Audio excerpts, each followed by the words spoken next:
ሁላችንም በጌታ በኢየሱስ ክርስቶስም ሰላም ማለት እንወዳለን።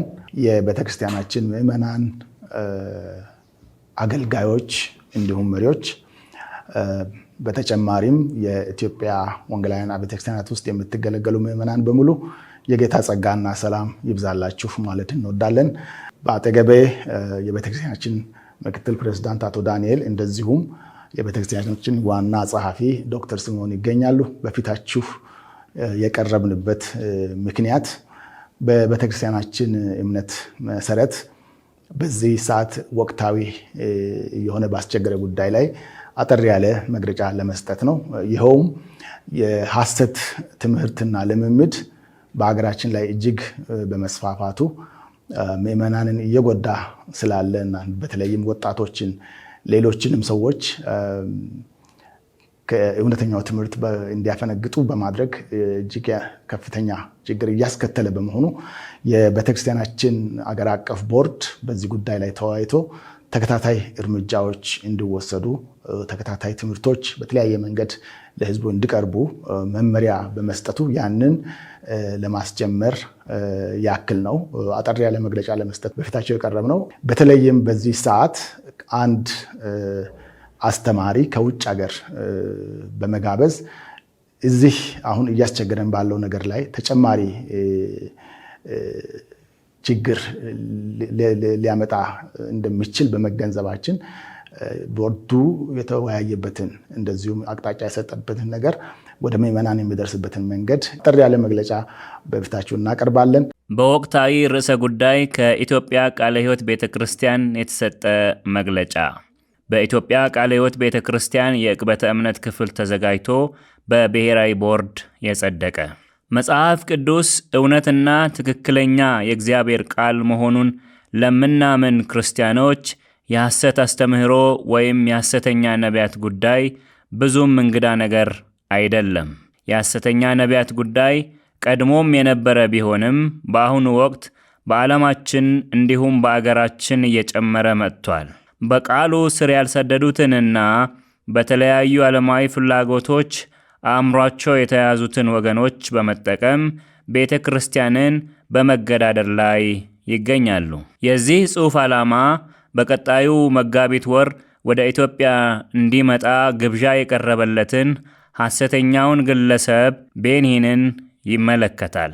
ለዚህ አቀባበል ቅድመ ዝግጅቶች እየተደረጉ እንዳሉ ስለተነገረ ግለሰቡ ወደ አገራችን መጥቶ እንዲያስተምር ዕድል መሰጠቱ ሊያመጣ የሚችለውን ጉዳት በማስገንዘብ ሕዝባችንን ለማስጠንቀቅ ይህንን አጭር መረጃ ማቅረብ አስፈላጊ ሆኖ ተገኝቷል። የኢትዮጵያ ቃለ ሕይወት ቤተክርስቲያን የቤኒሂንን ወደ ኢትዮጵያ መጥቶ ማገልገል የምትቃወምባቸው ምክንያቶች በዚህ አጭር መግለጫ የቀረቡ ሲሆን የግለሰቡ አስተምህሮ ከመጽሐፍ ቅዱስ እውነት ጋር እንዴት እንደሚጋጭ በሌላ ጽሑፍ በማስረጃ አስደግፈን በዝርዝር የምናቀርብ መሆኑን መግለጽ እንወዳለን።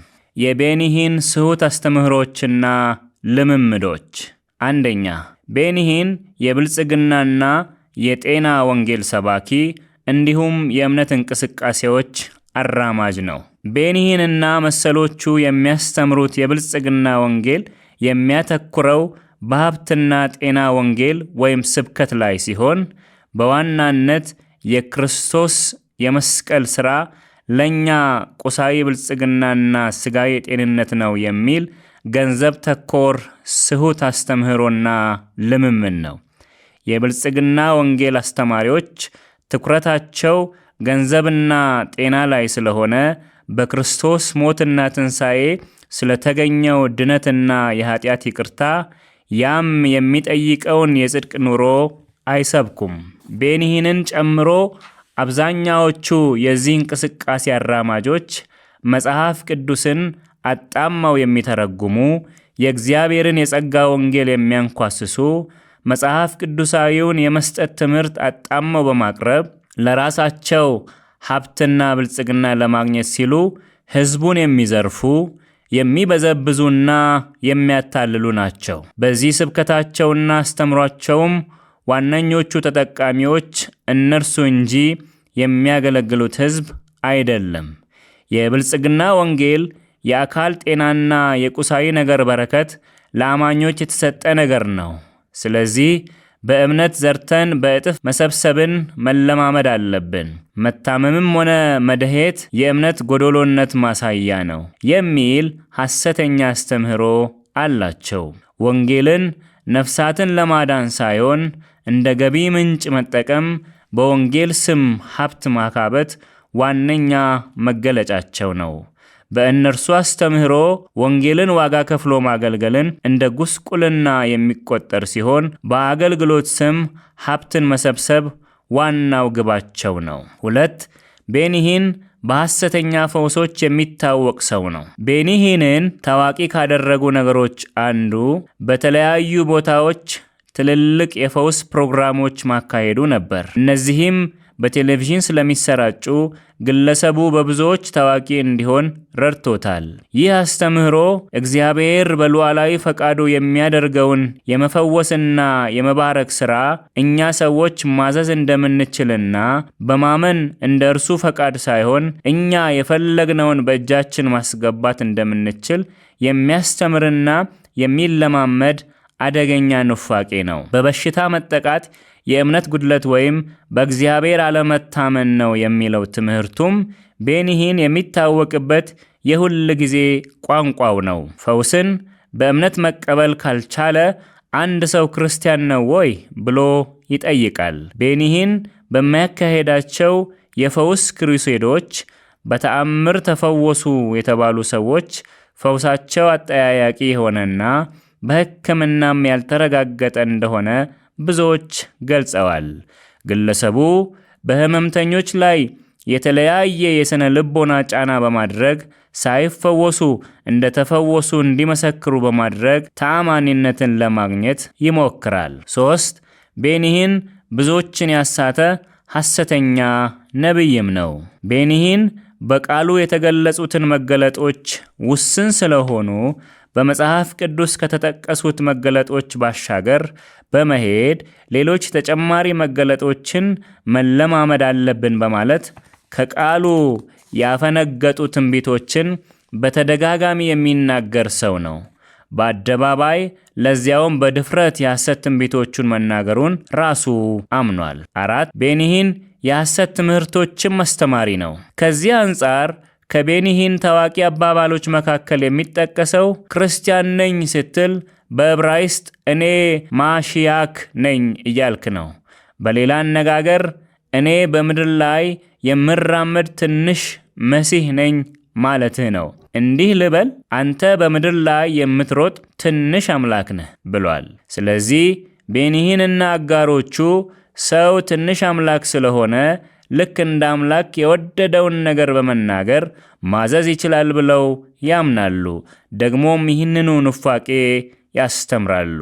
ቤኒሂንና መሰሎቹ በድፍረት ከሚናገሯቸው ነገሮች መካከል አንዱ እኔ ካልኩ በቀር እግዚአብሔር አይንቀሳቀስም። ለምን? ምክንያቱም ከእርሱ ጋር አብረን እንድንሰራ አድርጎናልና ነገሮችን በዚያ መንገድ አዘጋጅቷል የሚል ነው። በዚህም እርሱና መሰሎቹ የእግዚአብሔርን ሉዓላዊነት ያቃልላሉ።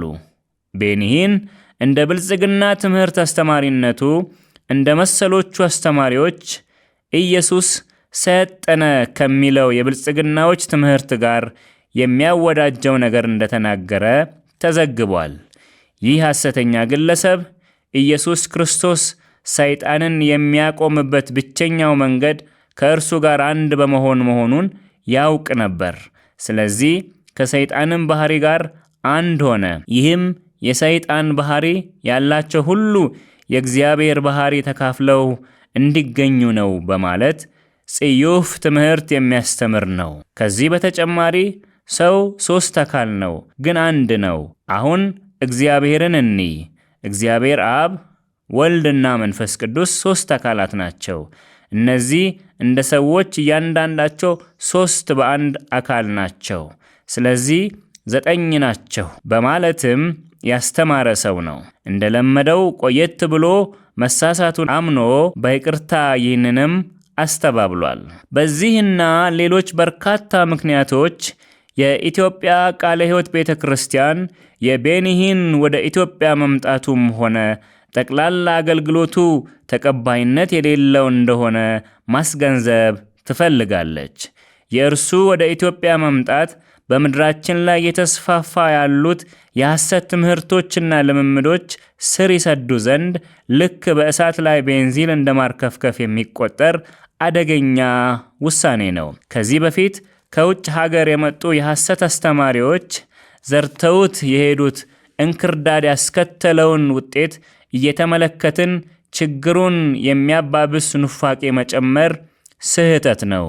ይህ ሐሰተኛ ግለሰብ ወደ ኢትዮጵያ መጥቶ ፕሮግራም የሚያካሂድ ከሆነ የቤተ ክርስቲያናችን ምዕመናንና አገልጋዮች ፈጽሞ ወደ ስፍራው እንዳይሄዱ፣ በማንኛውም መንገድ ከዚህ ክፉ ሥራ ጋር እንዳይተባበሩ፣ ላልሰሙትም ጭምር ይህንን የጥንቃቄ መልእክት እንዲያደርሱ ቤተ ክርስቲያን ከአደራ ጭምር ማሳሰብ ትወዳለች። በቤተ ክርስቲያናችን በልዩ ልዩ ስፍራ በመሪነት አገልግሎት ላይ ያላችሁ ሁሉ የምትመሩት ሕዝብ ከቤኒሂን እና መሰሎቹ ስሁት አስተምህሮና አገልግሎት እንዲጠበቅ ይህንን ጽሑፍም ሆነ ሌሎች መረጃዎችን በመጠቀም እንድታስተምሩ ቤተ ክርስቲያን ታሳስባለች። የኢትዮጵያ ቃለ ሕይወት ቤተ ክርስቲያን የካቲት 2018 ዓ.ም አዲስ አበባ ኢትዮጵያ። ሁላችሁንም እኔም በጌታ በኢየሱስም ሰላም ለማለት ወዳለሁ።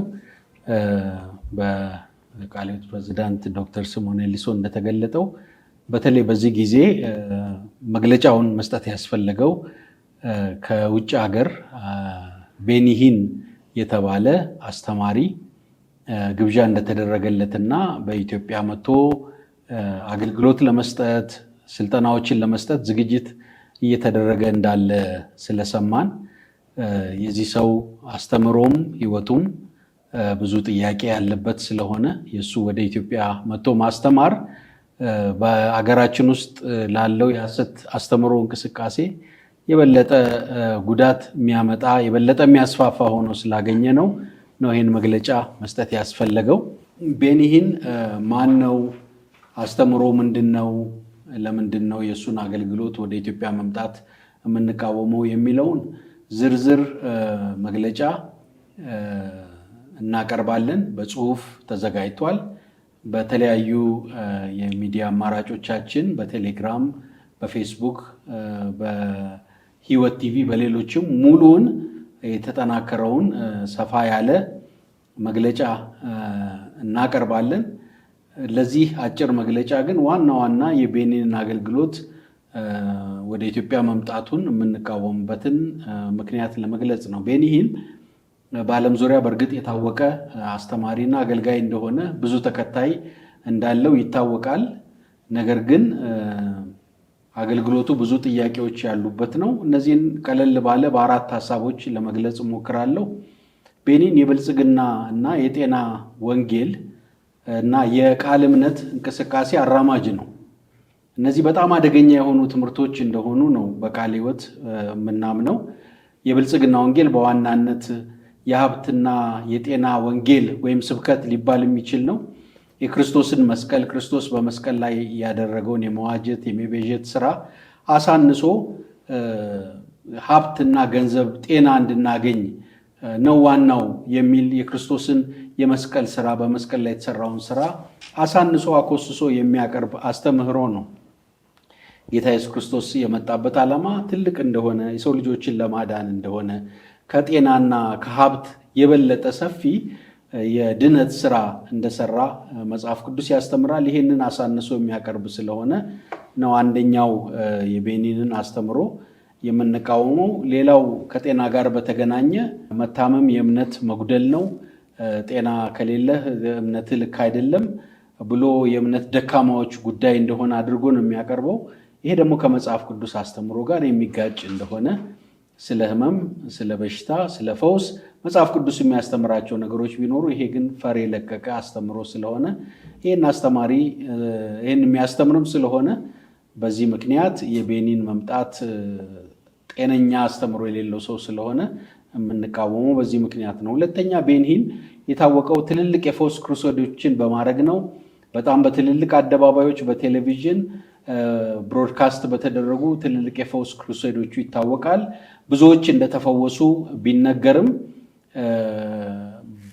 በተጠኑ ጥናቶች ተፈወሱ የተባሉ ሰዎች እውነተኛ ፈውስ እንዳላገኙ፣ ተፈውሰናል ብለው የሚመሰክሩ ሰዎች በብዙ ጫና በብዙ ማኒፑሌሽን እንደሆነ ያን ምስክርነት እንዲሰጡ የሚደረገው የተረጋገጠ ስለሆነ ደግሞ ያልተፈወሱ ሰዎች ተፈውሳቸዋል ተብሎ ያልተፈወሱትን የኔ ጉዳይ አይደለም ብሎ የሚናገርም ሰው በመሆኑ ምክንያት ይሄ ደግሞ በሀገራችን በጣም የተስፋፋ ስለሆነ ይሄንን በዓለም ዙሪያ ታዋቂ የሆነውን ሰው ማምጣት ይሄ ችግር በሀገራችን እንዲስፋፋ ያደርጋል የሚል እምነት አለን። ሶስተኛ ቤኒን በተለያየ ጊዜ ትንቢቶችን ተናግሯል። የተናገራቸው ትንቢቶች ሳይፈጸሙ ቀርተዋል። ለምሳሌ ፊደል ካስትሮ የሚባል የኩባ ፕሬዚዳንት በዚህ ዓመተ ምህረት ይሞታል ብሎ ከተናገረ ከብዙ ዓመት በኋላ ነው ሰውየው የሞተው። እና ሌሎችም እንደተናገራቸው የሐሰት ትንቢቶች አሉ። እንግዲህ አንዱ እውነተኛ ነብይ የሚታወቀው የሚናገረው ትንቢት ሲፈጸም ነው። ብዙ የሐሰት ትንቢቶችን ተናግሯል። ሳይፈጸሙ ሲቀሩ ያው በሌሎች ተፋጦ ሲያዝ ያንንም ያመነበት ሁኔታ አለ። ስለዚህ እኛ ደግሞ የሐሰት ትንቢት አንደኛው እውነተኛ ነቢያትን ነው እንጂ የሐሰት የሚናገሩትን ነቢያት ማስተናገድ የለብንም። ይሄም ሶስተኛው ችግር ነው። ሌላው ቤኒን ያስተምራል በሄደበት እና የሚያስተምራቸው ትምህርቶች ስህተት ያለባቸው ትምህርቶችን ያስተምራል። ከዚህ አንዱ የሚታወቀው ሰው 3 ክፍል አለው፣ ነፍስ፣ ስጋ፣ መንፈስ አለው።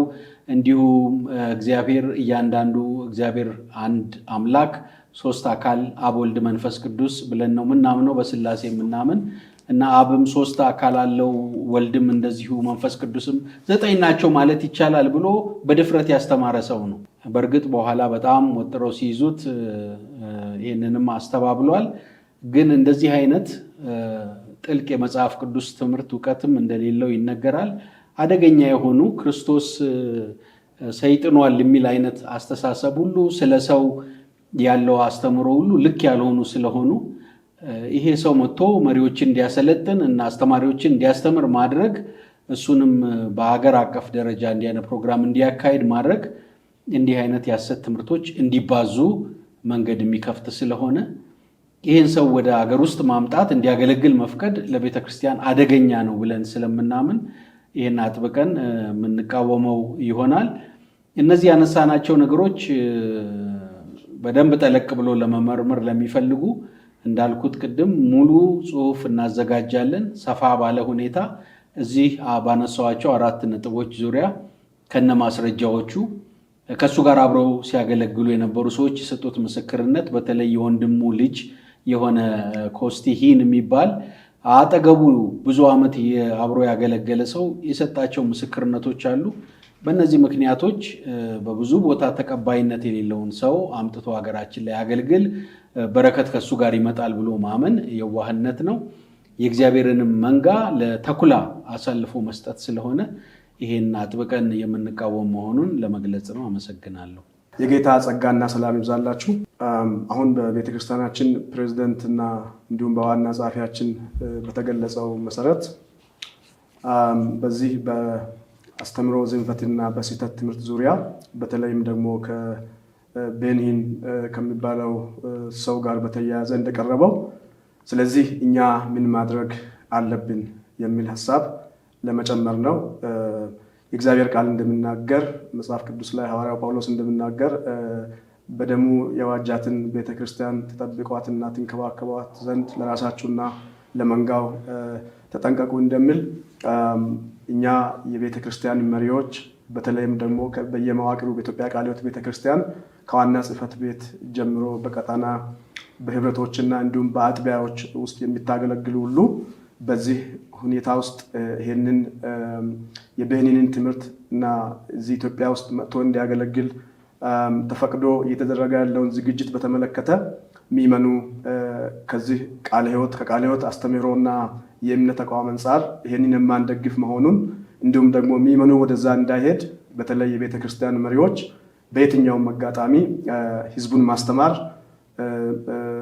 መግለጫዎችን መስጠት፣ ግንዛቤን ማስፋት እንደሚያስፈልግ ለማስጠንቀቅ እንዲሁ ለማሳሰብ ነው። ከዚህም በተጨማሪ ምናልባትም በአጠቃላይ በዘመናችን ያለውን የአስተምህሮ ዝንፈትና የስህተት ትምህርቶችን በተመለከተ በቤተ ክርስቲያናችን የዕቅበተ እምነት ክፍል በቴዎሎጂ መምሪያ ውስጥ ከፍተኛ ስራ እየሰራ ይገኛል። ጥናቶችን እያካሄደ ይገኛል። በዚህ መሰረት በየመዋቅሩ የሚገኙ አገልጋዮችና መሪዎች እንዲያጠኑ እንዲሁም ደግሞ የአሰልጣኞች ስልጠና በመውሰድ በተለያዩ ፕሮግራሞች ላይ፣ ኮንፈረንሶች ላይ እንዲሁም ደግሞ ወርክሾፖች ላይ በማስተማር የህዝቡን ግንዛቤ እንዲያሰፉ የሚያስችል ስራ ዝግጅት እየተደረገ ይገኛል። በዚህ መሰረት ሌሎችም ከቤኒሂን በተጨማሪ በተለይም ደግሞ በዚህ ዘመን ሐዋርያትና ነቢያት ነን የሚሉ ብዙ በየመንደሩ ያሉ አገልጋዮች ስላሉ የቤተ ክርስቲያናችን መሪዎች መንጋውን ከመጠበቅ አንጻር ቃለ ሕይወት የእነዚህን ሰዎች ነቢያትንና ሐዋርያትን ስለማትሾም እንዲሁም ደግሞ አገልግሎታቸውንም ስለማትቀበል በየትኛውም በኮንፈረንስ ይሁን በአመታዊ ፕሮግራሞች ይሁን እንዳትጋብዟቸውና ህዝቡንም እንድትጠብቁ ያለውንም ክፍተት በመምላት እንድታስተምሩ፣ እንድታሳስቡ፣ እንድትጠብቁ እያሳሰብን ለዚህ እንዲረዳ ዋና ጽሕፈት ቤቱ ከቀጣና መሪዎች ከህብረት እንዲሁም አጥቢያ ላይ ከሚገኙ አገልጋዮች ጋር በመተባበር ሰፋ ያለ ጥናቶችን እንዲሁም ደግሞ የውይይት መድረኮችን በማመቻቸት እንዲሁም ደግሞ ትምህርቶችን በማስተማር ህዝቡን ወደዚህ እውነት ለመምራት ዝግጅት እያደረገ እንደሆነ ለመጨመር ነው። አመሰግናለሁ። እንግዲህ እንደተገለጠው የስህተት አስተምሮን የመቃወም ነገር የሁላችን ኃላፊነት ነው። መጽሐፍ ቅዱሳችን በስህተት ጉዳይ ላይ በጣም ግልጥ አስተምሮ አለው። ከመጽሐፍ ቅዱስ አንጻር ትክክል ያልሆኑትን ትክክል አይደለም ማለት ተገቢ ይሆናል ማለት ነው። የስህተት አስተማሪዎችን የምናውቀው አንዱም በሚያደርጉት መንገድ ነው። የትምህርትን የሚያቀርቡበት መንገድ ከመጽሐፍ ቅዱሳችን ያፈነገጠ ነው። በአብዛኛው ለራሳቸው ጥቅም ስሉ የሚያደርጉት እንደሆነ እናስተውላለን። እንደዚሁም በተለያየ መንገድ እስካሁን ድረስ እንዳየነው ከመጽሐፍ ቅዱስ ያፈነገጠ የህይወት ልምምድ ያላቸው መልካም የህይወት ምስክርነት የማይታይባቸው አገልጋዮች ናቸው እና ምዕመናን ከዚህ እንድትጠበቁ ሌሎችም እንድትጠበቁ የሁሉ ኃላፊነት እንደሆነ ለመግለጥ እንወዳለን። እነዚህ ጽሁፎች በተለያየ መንገድ ይዘጋጃሉ። በቤተክርስቲያናችን ባለ አቅም ሁሉ ጽሁፎች በማሰራጨት ትምህርታዊ ኮንፈረንሶችን በተለያየ ስፍራ በማድረግ ማሰልጠን የሚችሉትን አገልጋዮች አሰልጥነን በማሰማራት ሰዎች ከስህተት ትምህርት እንዲጠበቁ መሰረታዊ ስራዎችን የምናከናውን እንደሆነ ለመግለጥ ያክል ነው። እግዚአብሔር አብዝቶ ይባርካችሁ።